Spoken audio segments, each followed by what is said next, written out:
Os números sobre o consumo de álcool no país acendem um sinal de alerta. O transtorno por uso da bebida foi responsável por mais de 10% das mortes relacionadas a essa substância no Brasil.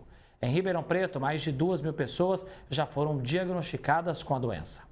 O meu alcoolismo ele foi aumentando, né? À medida que o tempo foi passando, eu fui aumentando. E quando cheguei nos 20 anos, eu já estava sendo dependente do álcool, né? A partir dos 20 anos de idade.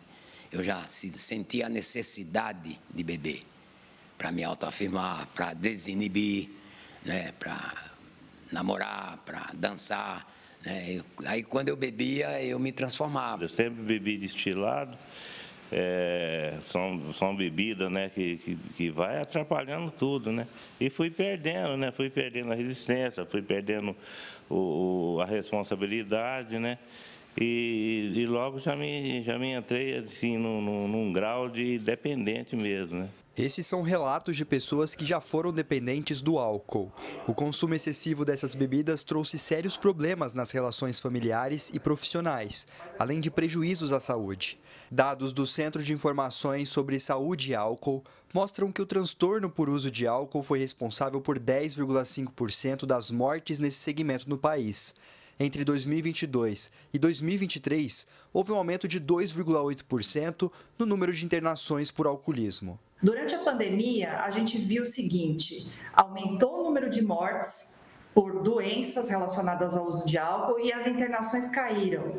Por quê? Durante esse período, os hospitais estavam todos focados no atendimento dos casos de Covid e muitas pessoas acabaram ficando sem tratamento para o alcoolismo e essas outras doenças que são relacionadas ao álcool, né, como cirrose hepática, por exemplo. E com isso, a gente teve aí um aumento muito significativo do número de mortes. Porque quando as pessoas ficam sem tratamento, os desfechos são normalmente piores. Segundo a Secretaria de Saúde de Ribeirão Preto, até 2021, 2.182 pessoas foram diagnosticadas com alcoolismo. Para quem enfrenta ou já enfrentou o problema, o caminho ideal é reconhecer a necessidade de ajuda. Atrapalhou muito, né, na minha profissão, né, que eu trabalho na construção civil, né, os melhores serviços, os melhores fregueses eu perdi, né, fui perdendo.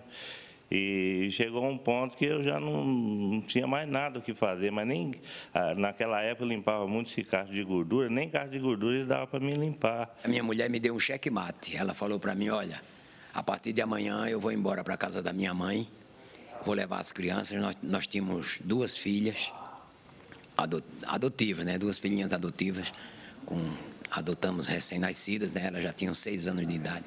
E ela falou que ia embora para a casa da mãe dela. Muitas vezes o diálogo e a escuta são peças fundamentais para dar o primeiro passo para longe do álcool. Aqui nessa sala de reuniões, as pessoas compartilham experiências, escutam umas às outras e redescobrem o próprio valor. A minha irmã conheceu pelo telefone, né, um anúncio, né, falando de Alcoólicos Anônimos, e eu vim para conhecer, né. E ao chegar na sala, né, me surpreendeu com a palavra, né. Seja bem-vindo, você é a pessoa mais importante aqui. Né? Eu não ouvia mais essa palavra, né? Nem em velório eles queriam mais me ver. Né? É uma reunião onde as pessoas que têm a necessidade de falar sobre o álcool que ele está usando, ou sobre a doença do alcoolismo, ou quando a pessoa sente uma vontade imensa de beber, seja álcool, bebida destilada, cerveja, e isso começa a levar para a casa dele problemas, ele começa a faltar do serviço, ele começa a ter dificuldade de parar de beber, aí ele nos procura. Quando ele entra dessa porta para dentro, ele vai encontrar aqui companheiros que têm o mesmo problema que ele. Aí essas pessoas vão abraçá-lo, vai acolhê-lo e vai procurar ajudá-lo da melhor maneira possível. O primeiro passo pode ser o mais difícil, mas também é o mais importante. Cada nova tentativa longe do álcool é a chance de escrever uma nova história. A gente precisa reduzir, a gente precisa ter políticas públicas que sejam consistentes para que esse número de mortes continue caindo. Isso envolve ampliação do tratamento, e aí a gente não está falando só de hospitais, tá? tá? É importante que o atendimento na atenção básica também seja reforçado, porque quanto antes acontece o rastreio do problema, a identificação do problema com o uso de álcool, melhores são as chances de que essa pessoa obtenha o tratamento adequado e consiga resolver esse problema antes que ele se agrave. Eu conheço pessoas aqui dentro da Irmandade, que eu estou aqui há muitos anos, pessoas que estavam na rua, jogadas mesmo, jogadas, assim, absolutamente sem rumo, sem nada. E já vi a mesma pessoa se formar em faculdade. A minha doença, como é uma doença, o alcoolismo é uma doença física, mental, emocional, espiritual, progressiva e incurável. Olha o tamanho dessa doença, não tem cura. O álcool já não faz mais parte, né? Eu falo assim que eu sou alérgico ao álcool, né? Edson Ferreira para o Jornal da Clube.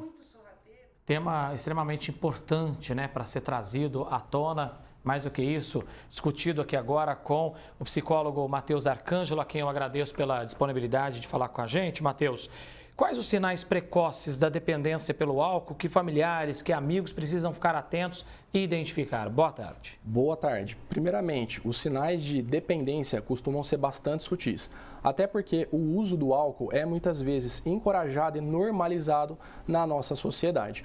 E aí a pessoa que começa esse uso pelo intuito de recreação, logo, ela vai usando o álcool como uma forma de lidar com questões emocionais. E aí que mora o perigo.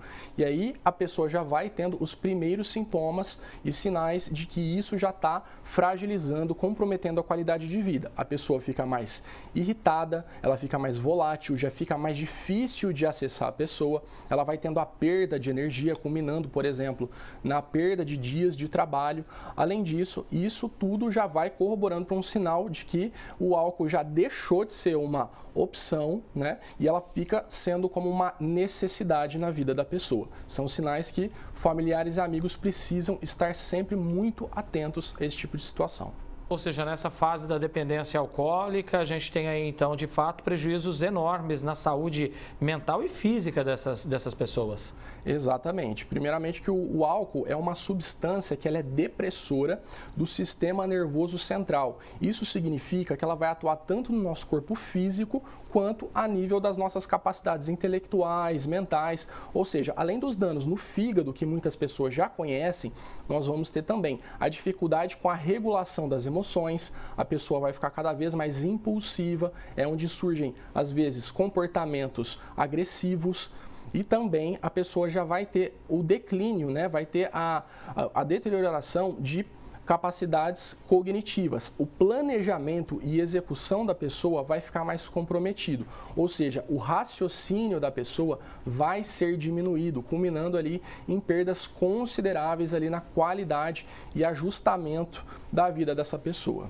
Eu imagino que o tratamento envolva ali vários profissionais, né? Deve ser um tratamento multidisciplinar, eu imagino, para que essa pessoa consiga se livrar desse vício. Exatamente. Os melhores tratamentos são os multidisciplinares, ou seja, mais de uma especialidade envolvida. Por exemplo, a medicina vai ser muito importante na prescrição de medicações para diminuir o desejo da pessoa de fazer o uso do álcool. A psicologia, por sua vez, ela vai ajudar a pessoa na identificação dos gatilhos e situações que vão torná-la mais vulnerável para fazer esse uso.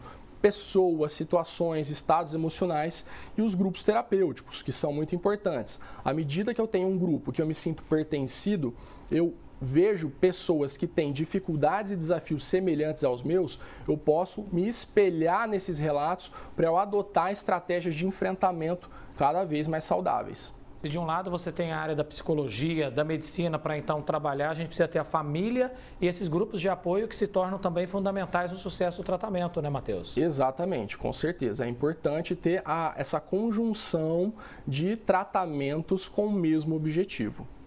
E estratégias, rapidamente, que podem então prevenir recaídas, ajudar nessa abstinência a longo prazo?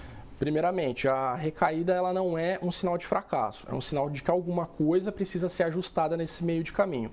A pessoa precisa identificar muito bem quais são esses gatilhos, né?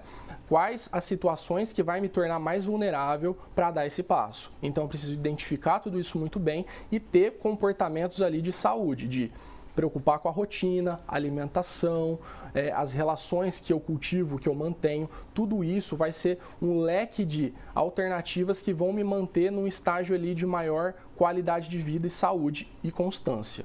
Por isso a gente precisa, né, ter cada vez mais políticas públicas de combate, né, de levar para a mídia a importância de trazer, né, o quanto o álcool prejudica, o álcool em uso excessivo prejudica a saúde de todos nós.